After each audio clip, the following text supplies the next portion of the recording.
Hey guys, thanks for joining All Things Amy. Today I'm making 2 identical loaves. The only difference is I'm stretching and folding on one and not the other. Starting with 2 different batches. They both have about the same amount of starter in here, which is about 3/4 cup. This starter is active. But I make this all the time when the starter has just been in the fridge. So a 1/2 cup to a cup works with this recipe. One we're going to do stretch and folds, and the other one we are going to mix it and not touch it after that. This is for artisan bread. Next you add the water, and this is 2 cups, 1 scamp. So here's the first cup, and then I'll show you what the second cup looks like. The second cup, if you were to take 2 tablespoons and pull them out, that's what you'd have. We're gonna add that to this. And then give it a little stir. I love these whisks. This does not need to be stirred up perfectly. It's literally just breaking up the starter just a bit. Then add 2 teaspoons of salt before we add the flour, just to mix it in. I am literally doing these as identically as I can so we can really see the difference in how the bread turns out. 2 teaspoons of salt, this one, and 2 teaspoons of salt in this one. I'm gonna stir that up well, and then add 4 cups of flour in each one. And then we'll go from there. I am literally doing these as identically as I can so we can really see the difference in how the bread turns out.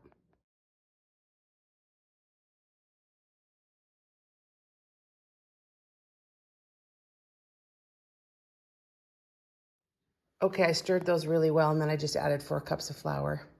This is all-purpose flour, and you can also use bread flour. It just helps it out a little bit, but I wanted to show you with all-purpose flour how this still can work really well.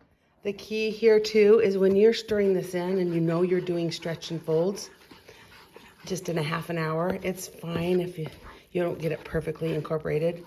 But if you are not going to be doing stretch and folds, make sure there are no dry lumps at all, because you are not going to be handling the dough at all. Here is the dough we won't be doing stretch and folds with.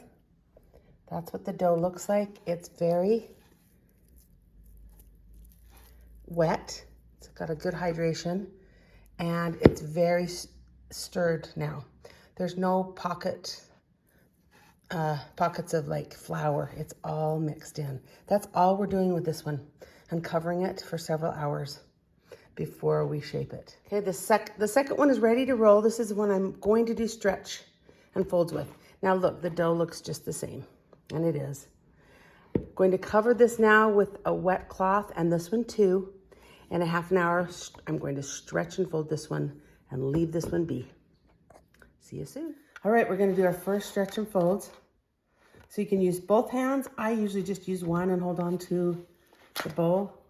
Stretch it, fold it, turn, stretch, fold, turn, stretch, fold, turn, till all the corners are stretched and fold. And if you need one more, but see, it's tightening the dough.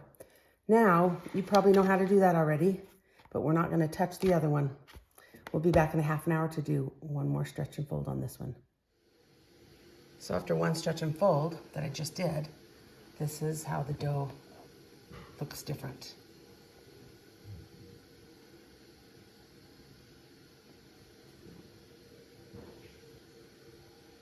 All right, I'm going in for the second stretch and folds, and this one is just rising without any stretch and folds.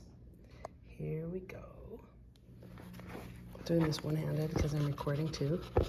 Stretch, fold.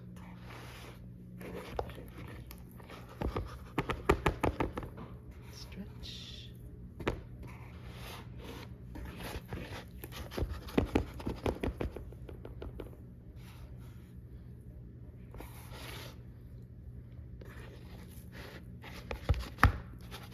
Get nice and tight.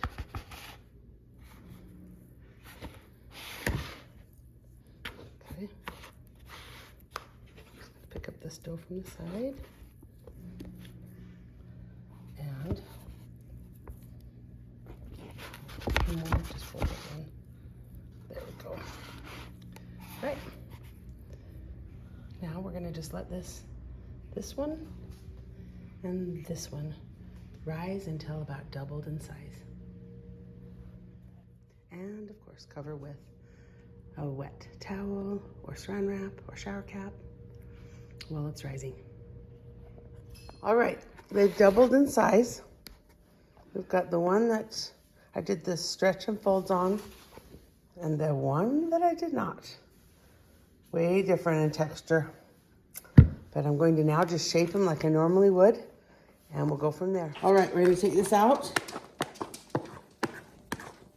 And it's quite a wet dough, so I'm either gonna wet my hands to shape it or put some flour down, I believe. Let me just give a feel for it and see. Yeah, I'm just sprinkle a little bit of flour on this and underneath it. And shape this. Okay, spread it out. Roll it up like a Tootsie Roll. Okay, turn it the other direction. Pull up my sleeve and roll this up like a Tootsie Roll. Perfect. And then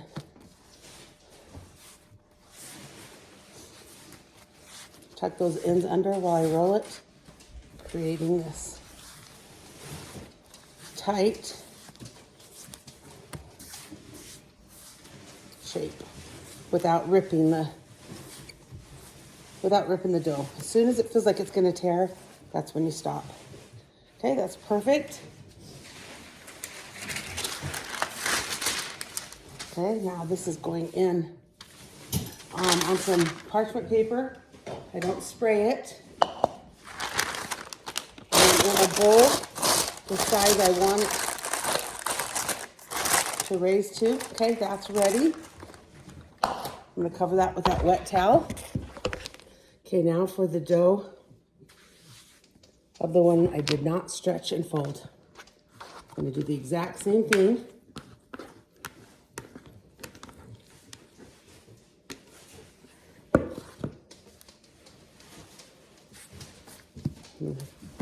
Spread it out.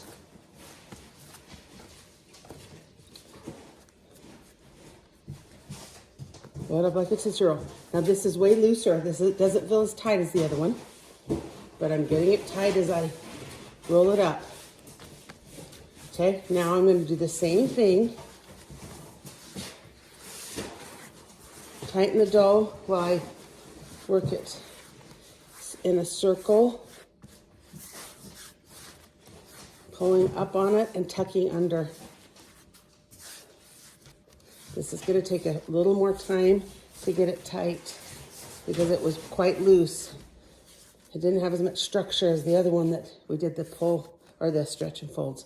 But we're getting there. Here we go. It's getting tighter. I'm going to stop before it tears. Okay. Same thing. Parchment paper. It's a little bit stickier. Okay, I'm putting it in a bowl. I'll show you the top of both of these because they look a little different. All right, they do look different, and of course they would, because we did stretches and folds on this one, so the dough has more structure to it. It did tear a little bit right here, but not bad. And this one, see how different the texture is? Get kind of closer. It doesn't have that structure, but you're going to see the difference after we cook it. And why wouldn't we always do stretch and folds? Well, I'll tell you why. I'll tell you why in a minute. So cover these, let them rise for 1 hour, and then we're going to cook them. One reason would be you just want to do less work to create the bread, and the other is maybe you made the bread and you forgot to do the stretch and folds. Okay, I just got a call, and then I'm needed as a grandma to do a little babysitting. So I don't know how long I'll be gone. So now I'm just putting these in the fridge, and they can stay here for overnight or 2 days if I need. But my guess is I'll just come back this evening and finish up this video and cook these bad boys. Just got home and I just pulled these out of the fridge. This is the one that we didn't stretch and fold. That's in the white. And here's the one that we did. Okay, you can see the difference, how it rises up kind of with more structure with the dome shape. And this one stayed kind of flat. However, it did rise as well. And so now we're going to go ahead and score both of these and get them in the oven. I'm going to score them both the same way. Let's just go down the center.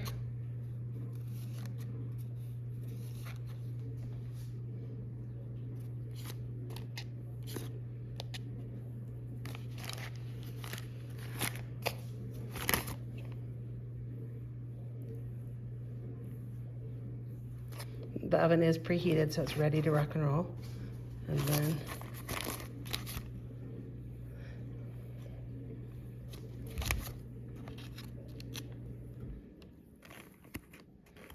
when you do put these in the fridge after you shape them, they are easier to score.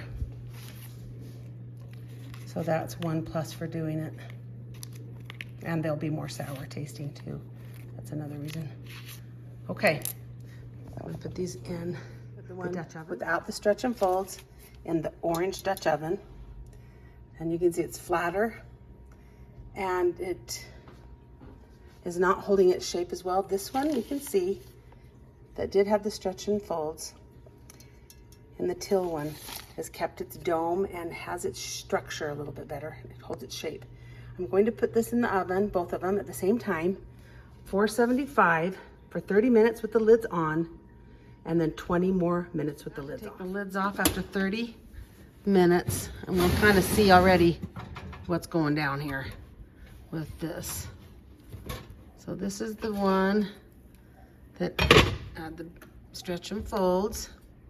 This is the one we left all by itself. Now look at here.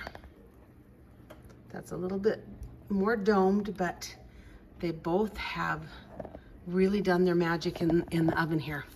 We'll be back in 20 minutes with the lid. Okay, I just pulled them out of the oven, and this is the craziest part, right? Here's the one with the stretch and folds and the one without. There's a little bit of difference, you can see, but not much. I'm gonna put them on the cooling rack, and in an hour we'll cut into them so you can see the inside. I want to show them to you side by side. So this is the one with the stretch and fold. So kind of take a look. It's a little fuller. And then if we look at the view from the top, this one spread out more, and this one kept its shape from when we shaped it before the second rise, before the bake. Okay, in 1 hour we'll cut into these bad boys. They both have the beautiful little blisters. They're both very crunchy. Let's see what they look like in the inside. Cut into the one we did, the stretches and the folds first.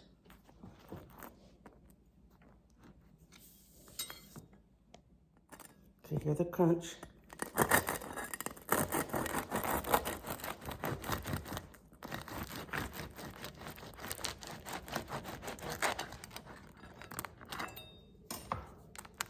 Really nice open crumb.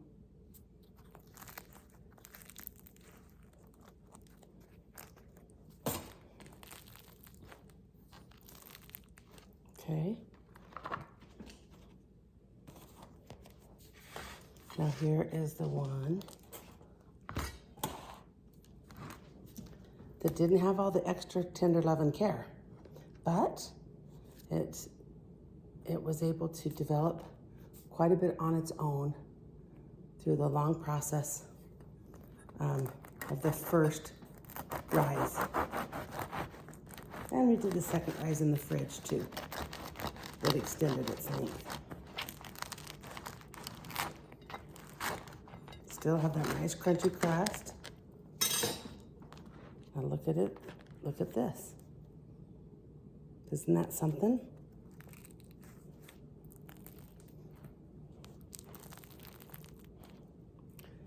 All right. Now, this one, as you can see, it came up a little bit. This is flatter, but as I look at it inside, it does not look gummy or dense really at all. It just is not quite as high of a loaf. Okay, now we'll taste it and really see if there's any difference there, or if there is a difference, but how big the difference is. All right, I'm gonna go with the one. I'm not putting butter on because I really want to be able to really taste it. I'm gonna go with the one here with the stretch and folds first.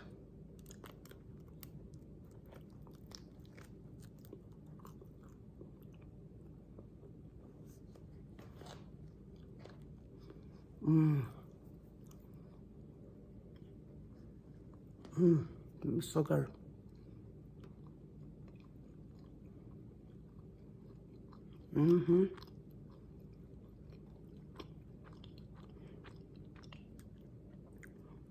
And because of the time it's been in the fridge, it's got a nice sour taste. That's really good. Okay, the other one.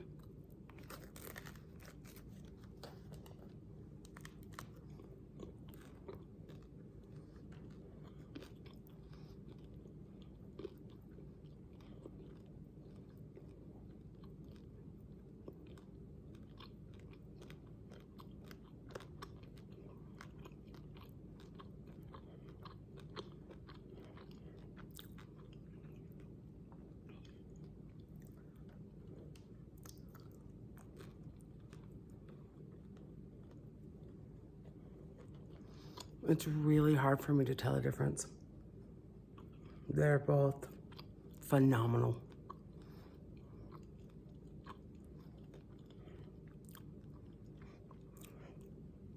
If I were to say a difference, it would be that the one that we did do, the stretch and folds, is a little chewier on the inside, but not by much. And so here is how I conclude this for me, is yes, I would love to do the stretch and folds when I have the time. I do it most of the time.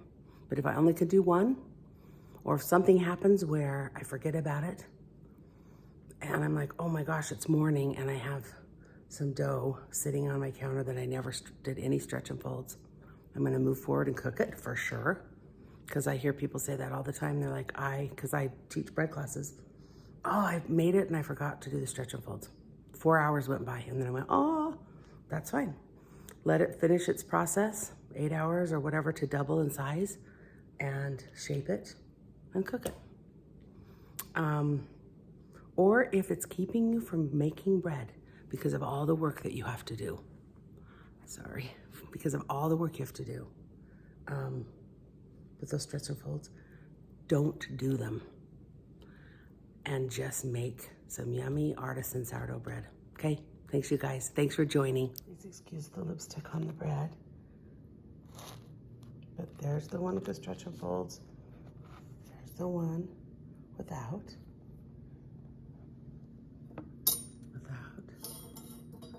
And with.